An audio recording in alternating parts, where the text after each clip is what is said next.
नमस्कार दोस्तों, क्या आप जानते हैं देवता भूखे क्यों रह गए? आइए जानते हैं। दिन निकला ही था कि ब्रह्मा ने सभी देवताओं को ब्रह्मलोक की ओर आते देखा। उनके प्रवेश करते ही ब्रह्मा मुस्कुराए, किंतु अगले ही पल उन्हें तनाव महसूस होने लगा। सभी दुर्बल और भूखे दिखाई पड़ रहे थे। उनके चेहरों पर चमक नहीं थी और शरीर में मांस से ज्यादा हड्डियां दिख रही थी। ब्रह्मा के कारण पूछने पर देवताओं ने बताया कि उनके पास खाने को कुछ नहीं था। मैं समझा नहीं, खाने को कुछ नहीं है? भूलोक पर पृथ्वी मनुष्यों को भोजन प्रदान कर रही है। उन्हें किसी तरह का परिश्रम नहीं करना पड़ता, क्योंकि धरती ने उन्हें फल और कंदमूल दे रखे हैं।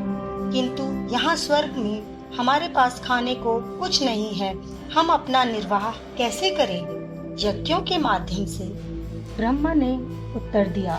वेदों में यह निर्दिष्ट है कि जब मनुष्य पृथ्वी पर यज्ञ करते हैं तो वे देवताओं के मुख कहे जाने वाले अग्निदेव के माध्यम से प्रसाद ग्रहण करते हैं।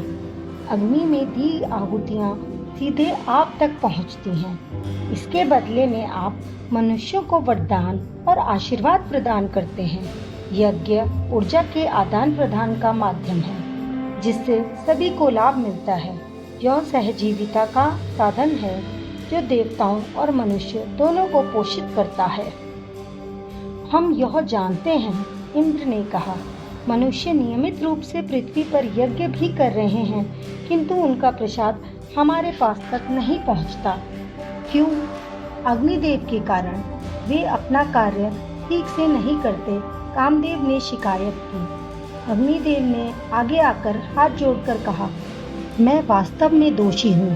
परमपिता, मैं मनुष्य द्वारा चढ़ाए गए प्रसाद का भक्षण तो कर सकता हूँ, किंतु उसे देवताओं तक पहुँचाने में समर्थ हूँ।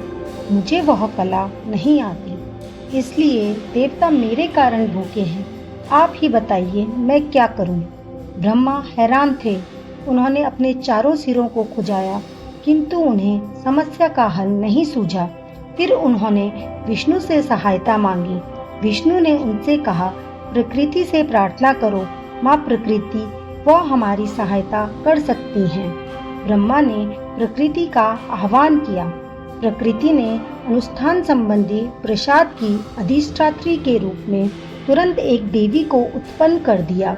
वह यज्ञ की आहुति को रूपांतरित करने और पृथ्वी एवं स्वर्ग के बीच इस महत्वपूर्ण आदान प्रदान करने संभव हेतु लौकिक वाहक बनने वाली थी।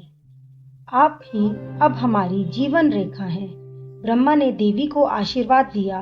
प्रकृति ने आपको क्या नाम दिया है? स्वाहा।